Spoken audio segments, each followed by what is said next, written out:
Bonjour tout le monde, bienvenue sur ma chaîne, j'espère que vous allez tous très bien. Comme je vous l'avais promis, on se retrouve pour une petite lecture de Fenêtre sur soi. Je rappelle brièvement le principe de la lecture de la fenêtre sur soi, c'est tout simplement imaginer que vous ouvrez une fenêtre sur votre intérieur, sur vos questionnements du moment, sur ce que votre conscience pourrait avoir à vous dire, sur le langage intérieur, sur tout ça. C'est une invitation à une introspection sur un thème, un sujet bien particulier.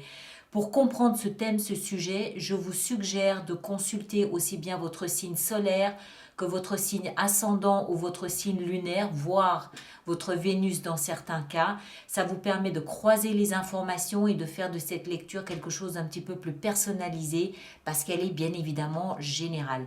Vous adaptez évidemment en genre, hein, des fois je parle du partenaire, il, elle, vous adaptez, ça va de soi, et vous appliquez, vous imaginez cette lecture comme un élastique que vous pouvez adapter à votre vie en fonction évidemment de ce que vous vivez. Si ça ne s'applique pas, ça ne s'applique pas, faut pas forcer. Allez voir vos signes ascendants pour voir si vous avez d'autres messages. Voilà, donc ça c'est la petite fenêtre sur soi. J'utilise pour cette lecture le jeu du Secret Tarot, d'accord. Et puis pour le petit conseil, j'utilise le After Tarot.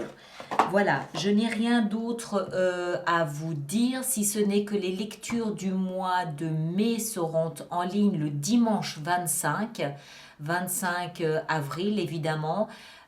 Vous aurez tout ça donc en ligne ce dimanche 25.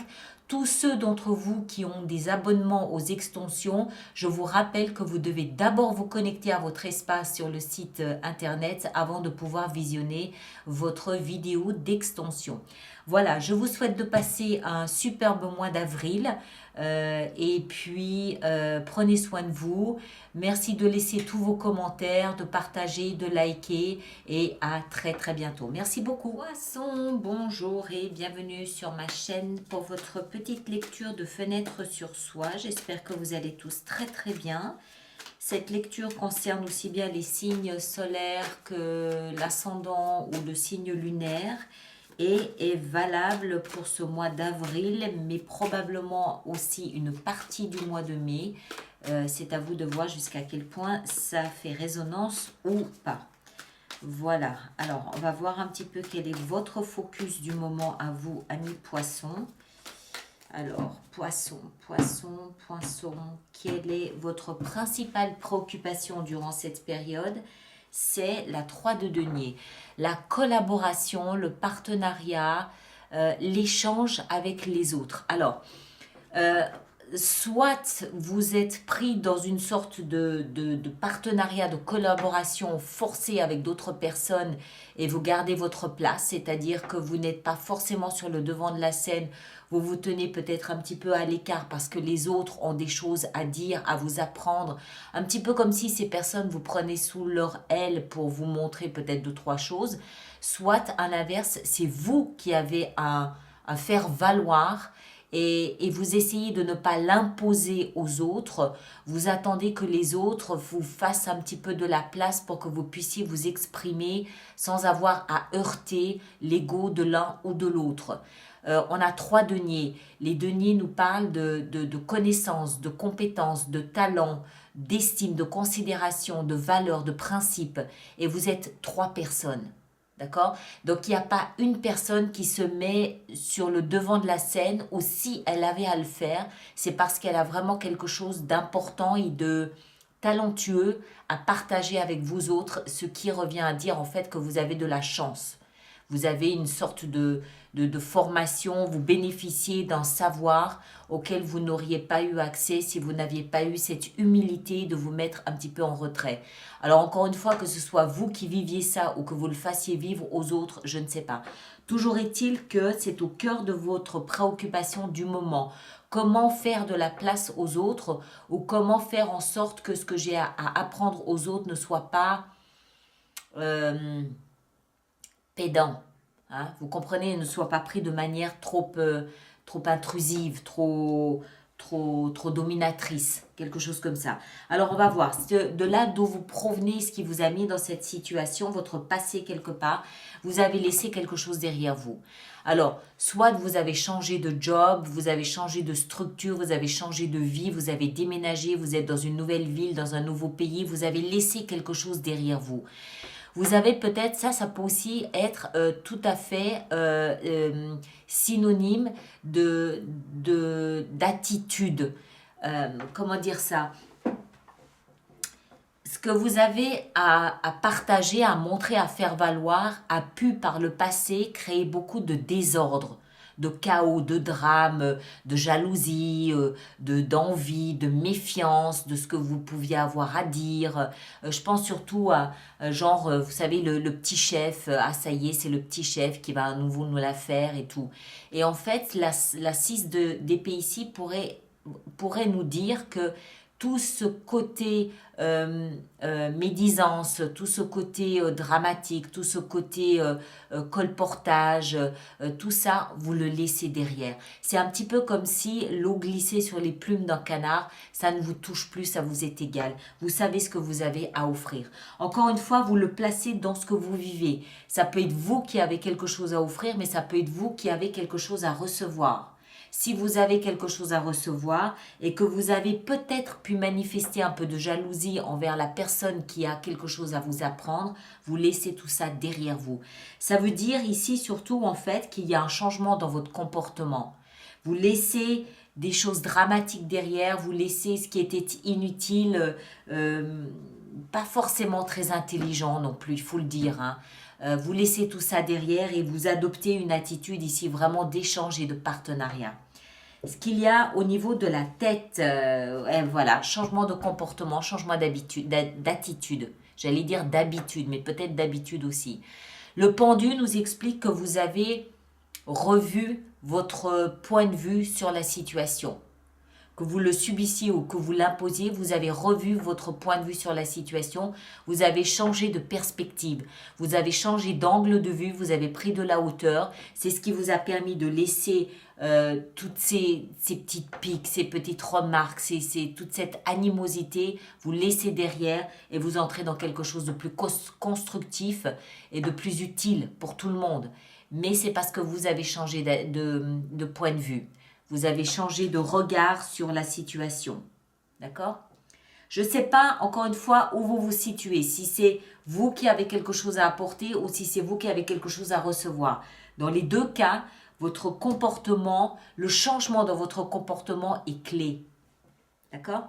Alors, le socle sur lequel vous êtes assis et qui vous permet d'aborder cette situation, c'est de comprendre, en fait, je pense que c'est d'avoir réussi à interpréter tous les messages et tous les signaux que la vie vous envoyait.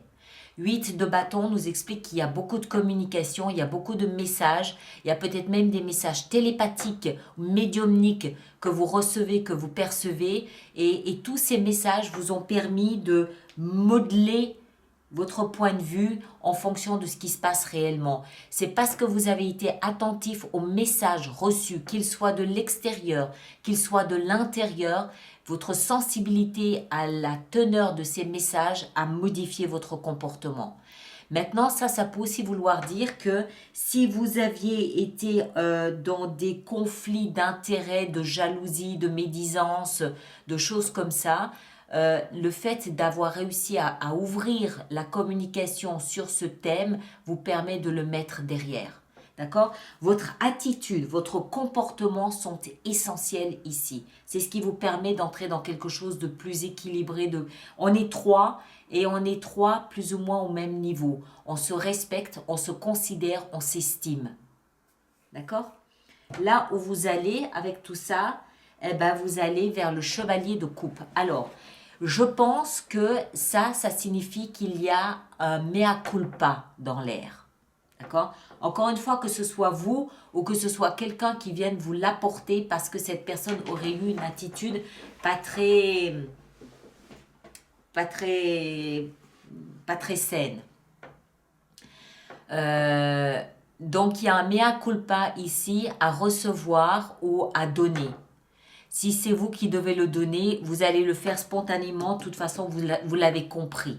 C'est moi, en fait, avec cette lecture, j'enfonce un clou tout simplement parce que vous l'avez compris.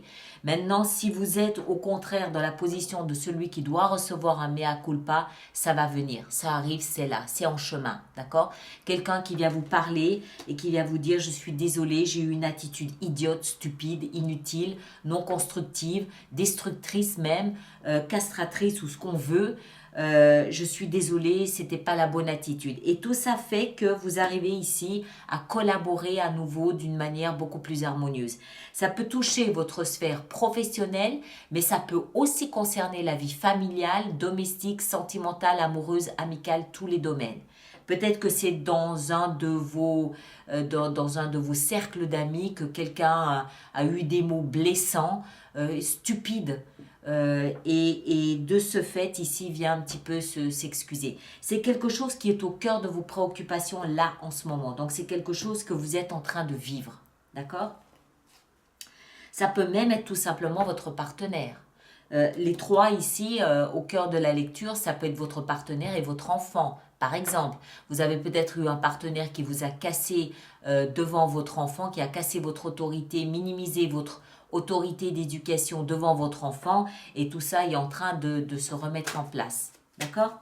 Alors, on va voir maintenant si vous aviez un conseil à recevoir, quel serait-il?